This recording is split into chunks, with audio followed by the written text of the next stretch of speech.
మా అమ్మ ఎవరికి అన్నదో తెలియదు క్లియర్గా చెప్తున్నారు. మా అమ్మ ఎవరికి కన్నదో తెలియదు అని చెప్పి క్లియర్గా చెప్తుంది బ్రదర్. ఎందుకు నేను ఇంత పెద్ద మాట వాడుతున్నా అంటే తెలంగాణ డిక్షనరీలోనే లేనప్పుడు నువ్వు ఏడున్నావురా? నువ్వు ఏడున్నావు? నువ్వు ఉన్నది తెలంగాణ నేరం మీద కదా, నువ్వు పుట్టింది ఇక్కడనే కదా, నువ్వు ఈ శ్వాసనే పీల్చుకున్నావు కదా.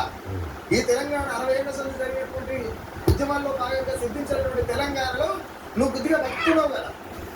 అలాంటప్పుడు మీ తల్లి ఎవరికైనా తెలవలేనటువంటి మాటలు మాట్లాడుతున్నావు అంటే మీ తల్లి మీరు తెలంగాణ, తల్లి ఎవరికైనా తెలవదని మాట్లాడుతున్నావు అంటే తెలంగాణ. స్పీకర్ వాళ్ళ మదర్ని అట్లా మాట్లాడలేదు. నేను ఏమంటానంటే ఆయన అది బుద్ధి తప్పిన చేతలు, రెండోటి ఏంటంటే సంకల్ లాగే చేతలు, మోకరింగే చేతలు, ఎంగిలి వెతుకులకు అలవాటు పడ్డటువంటి పక్క నడిచింది. ఆయన గురించి పెద్ద మాట్లాడుకునే ఆయన లోన్ ఇంతమంది వచ్చిపోయింది తెలంగాణ. అంటే ఈ మధ్య కాలం తెలంగాణ అస్తిత్వం మీద ముమ్మాటికి 100% దాడి జరుగుతుందని చెప్పాలి. ఎందుకనంటే విగ్రహాల విషయంలో కావచ్చు, అనేక సమస్యల మీద కొట్లాడుతున్నటువంటి వాళ్ళని తెలంగాణ మీరు ఆంధ్ర పాలిటిక్స్ ఎందుకు మాట్లాడుతున్నారని చెప్పి తెలంగాణ జర్నలిస్టులను కూడా తీసుకుపోయి పార్టీ రిలీజ్ చేస్తున్నారు.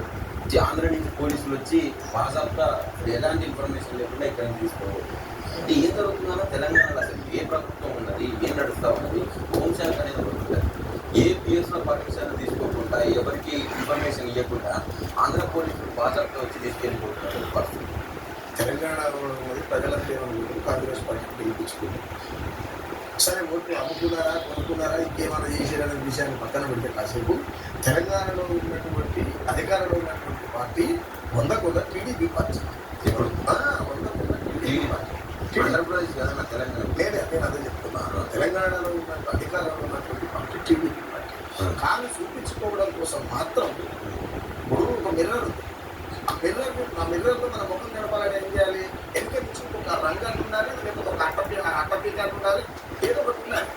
కానీ వెనుక ఉన్న అట్టపీక ఏమి టీడీ, ముందర కనబడుతున్నటువంటి మిర్రర్ ఏమి కాంగ్రెస్. సీఎం పదవి రేవంత్ రెడ్డి చేస్తున్నారు కాబట్టి ఆయన కాదని క్లియర్గా నారా చంద్రబాబు నాయుడికి చెప్పులు మూసి సంకలు నాకి